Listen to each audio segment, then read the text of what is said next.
Destruction Origin Sandman. Hello and welcome to another marvelous video. We're back to explore the story of another sibling of the Endless. Neil Gaiman's seminal work, The Sandman, has finally been adapted for television by Netflix, following TV versions of Lucifer, American Gods, and Good Omens. The series focuses on Dream, one of the 7 members of the Endless, a race of supernatural creatures with authority over many elements of life and death. I cannot ask the fates for help without giving them something in return. While there may be 7 members of the Endless, only 4 are introduced in the Netflix series, which has left some fans wondering about the whereabouts of the other 3 siblings. Destruction, also known as the Prodigal, is one of the Sandman's most noticeable omissions. But who is he and why doesn't he appear in Season 1? Let's try and answer all those questions, but most importantly, let's explore the origins of Destruction. Before we go into our explanation, we have a very small request. If you like our content, please support us by subscribing to our channel. This is a small click for you, but for us, it means a lot. Thank you, and let's begin.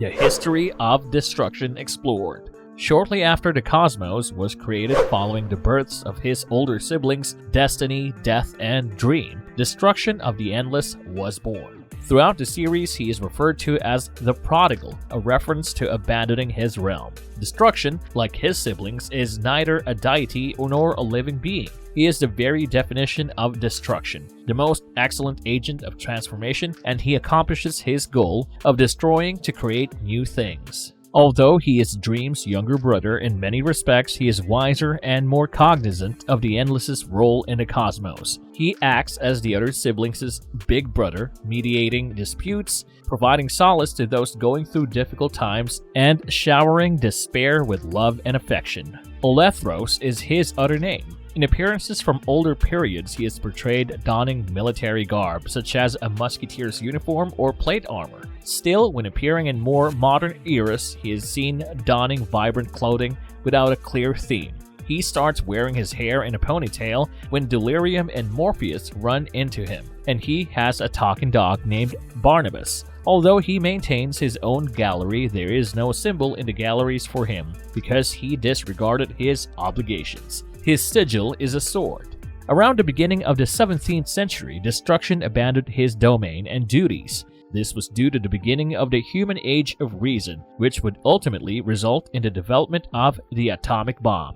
Destruction fled the family because he didn't want to be held accountable for the havoc this would wreak. He continued to exist as the active component of Destruction. He only stopped exercising control over the affairs under his supervision. Even though it isn't explicitly stated, it has been hypothesized that this is the manifestation of Devastation's domain, since, as he claims, Destruction didn't cease. It was just no longer his responsibility. This is demonstrated for Fenrir, who is characterized as the act of destruction itself. In brief lives, when his siblings Morpheus and Delirium set out to find him, Destruction takes center stage. When they do finally meet, their conversations are at odds with one another. Destruction's choice of path perplexes and even angers Morpheus to some extent, while Destruction struggles to understand Morpheus's perspective and focuses on trying to impart to him some wisdom on the importance of change and self-knowledge. Delirium is dependent on her siblings, especially her older brothers, for support. All she wants is her brother back. Destruction ultimately just walks away, stowing his sword and scrying pool into a bundle before ascending into the air and dissipating.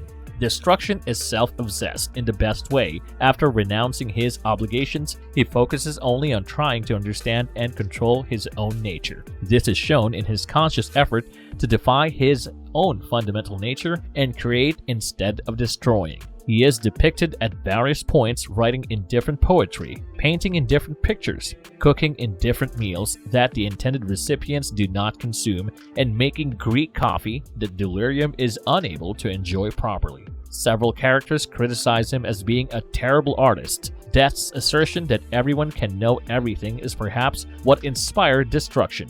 He explains the Dream that each Endless is a ruler of opposites, ruling over things such as life and death, dreams and reality, destruction and creation. destiny and freedom, hopelessness and fulfillment, desire and insanity, and many more. Destruction also hints at the future demise and replacement of his brother Dream in this exchange as another transformation component. In truth, the events that led to the end of Dream were started by Destruction when he revealed to Morpheus that death had a means for him to get to the underworld. Ooh, did I speak too much? Apologies, please. Let's talk about Destruction's nature of character a bit now. Destruction wants to regard himself as the embodiment of change. A warrior poet, he enjoys experimenting with many artistic mediums, none of which turn out particularly well, and the things he gets engaged with never seems to go as planned. Destruction is the most amiable and approachable Endless except death. He was the family's pacifier and the one who got along with everyone before he departed. Some other Endless appear to view him with disdain for varying degrees of neglecting his responsibilities. Destruction himself, though, has no ill will against them and regrets leaving his family, but he did it because he thought it was morally right. Ironically, Destruction is not in total control of his own territory. Destructive activity continued as he claims it was just no longer his responsibility. His argument is illustrated by the character Fenrir from the spin-off series Lucifer, who is said to represent the act of destruction itself. As mentioned before, it has been hypothesized that this is the embodiment of Destruction's domain, even if it hasn't been said. Destruction is revealed to be quite different in a narrative in Endless Nights that takes place billions of years before the events of the Sandman series. Just like Delirium was previously Delight, Destruction is shown to be jittery and stuttering, contrasting to the jocular and articulate Destruction in the main series. Destruction first makes his appearance in issue 44, Volume 2. Set after he left his realm in the 17th century, we see Dream and Delirium looking for their brother after 300 years. Dream and Delirium make their way to the house of Bernie Capax, a former acquaintance of their lost brother Destruction. They discover, however, that he was murdered only the day before by a collapsing building.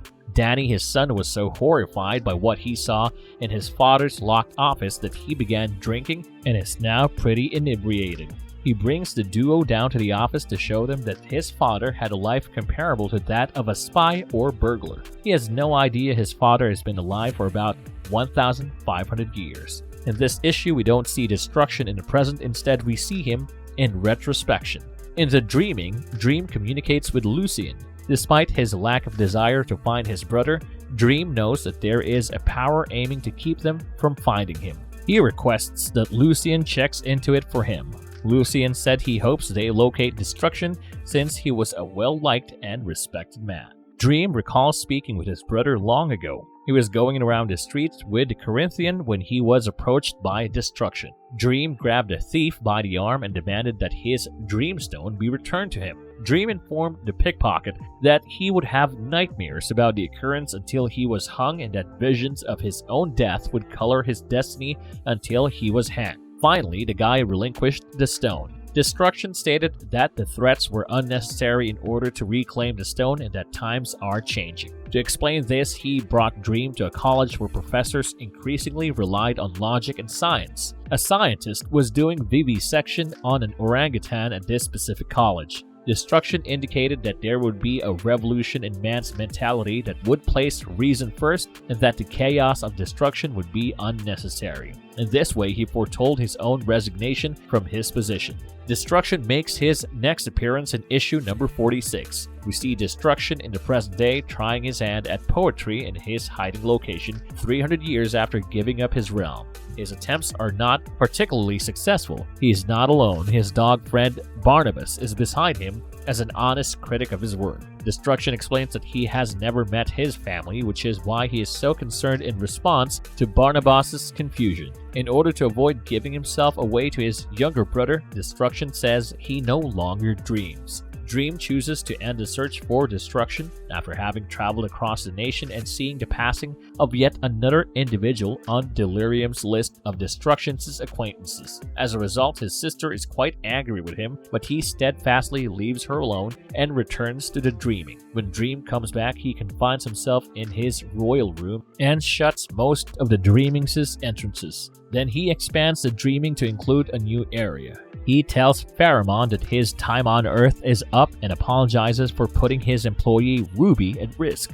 Ruby died after being burnt to death due to the search for destruction. He encounters Bast, the Egyptian cat deity there. He hopes she can fulfill her commitment from 2 years ago to inform him where his brother is, since he suddenly realizes that finding him could be more critical than desirable. Sadly, Bast had no real idea where Destruction is. She only knows that he was spotted in Paris 60 years ago. After his younger sister criticizes him for how he treated her, Dream apologizes and says that he only agreed to help her search because he had secretly hoped to run into the lady who had just left him. He decided to stop the search when the situation became risky. He now realizes they must go on with their hunt nevertheless. Dream consents to continue the quest with Delirium as her partner after the latter forces him to acknowledge his feelings for her. The next issue begins with Destruction, who decides to pursue the skill of cooking in his hideout and explains to his canine friend Barnabas that even cooking is a kind of creation.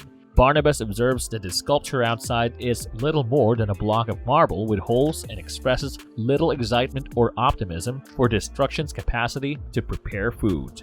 Meanwhile, Dream and Delirium have made the decision to continue looking for their older sibling, even though their list of leads is now basically useless. Dream determines that their best course of action is to see their brother Destiny in his garden, but first they must locate a maze and navigate their way through it. Delirium takes them to a theme park on Earth where a makeshift maze exists. Once inside, they discover that Destiny's realm is fundamentally tied to every maze in the cosmos. Naturally, Destiny has been anticipating them, and he is aware of their purpose for arriving.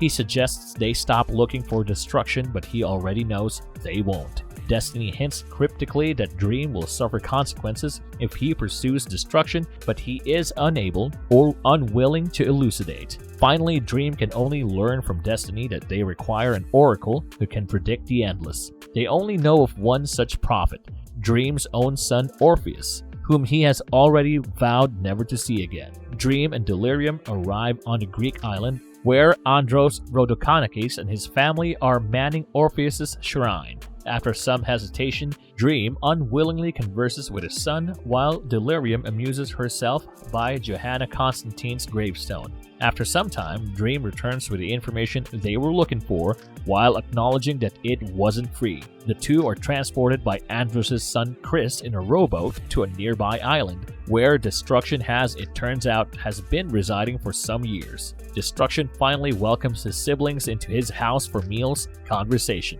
Dream and Delirium aren't interested in the mortal cuisine their brother Destruction has prepared for them for supper. Delirium describes the lengths she and Dream took to find Destruction, and Dream tells him how the rest of the family is similar. Finally, Destruction inquires what they intend to do now that they have located him.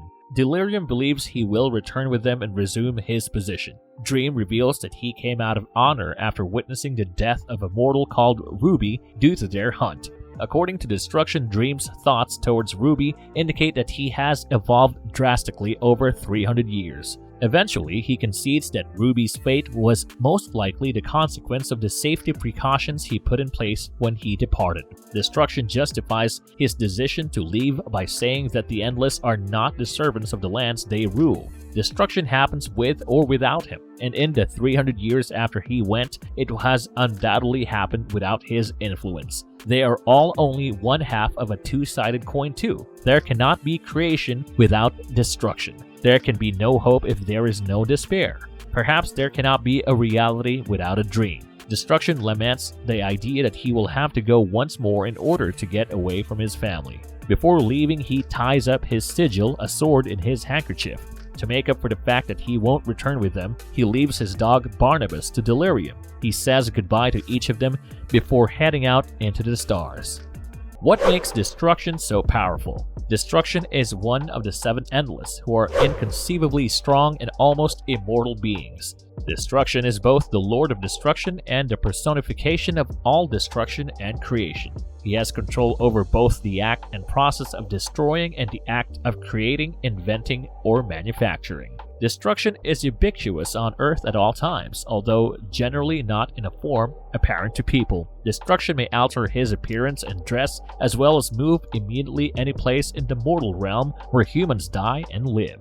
He can quickly enter and transit most enchanted realms as well, as long as he pays due respect. He has the ability to produce a blast that can destroy everything, as well as gain strength from devastation. His powers are infinite. Destruction has godlike endurance and invulnerability. He can also control and absorb energy at will. He cannot be killed, wounded, or injured with conventional means of destruction or armament. Destruction possesses unfathomable physical might. He possesses infinite insight and understanding.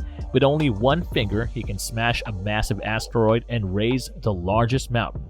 He is a formidable hand-to-hand warrior with an excellent grasp of combat styles and fighting tactics from all over the universe. Aside from that, he has the ability to alter and transform reality and matter at a whim. Trivia: Destruction's speech bubbles have an extra thick border in the comics. Aside from that, they resemble the human character's speech bubbles, emphasizing the notion that he, together with Death, is the most human of the Endless. Marvelous verdict. Destruction is undoubtedly one of the most essential and exciting characters amongst the 7 Endless members. His story arc in Brief Lives is one of the most exciting parts of the Sandman comic book series. Destruction will most likely not emerge until Season 3 if the Sandman adapts 2 volumes of the graphic novels every season, but he is clearly missed by his siblings, particularly Dream and Delirium, who initiate the search for Destruction in Brief Lives. Desire also holds Dream responsible for Destruction's departure. Finally, meeting Destruction is something to look forward to if the Sandman is a big enough hit for Netflix to further commission seasons to finish the narrative. If you like this video, you know what to do. Let us know in the comments whose backstory you want us to review the next time. We'll see you until then.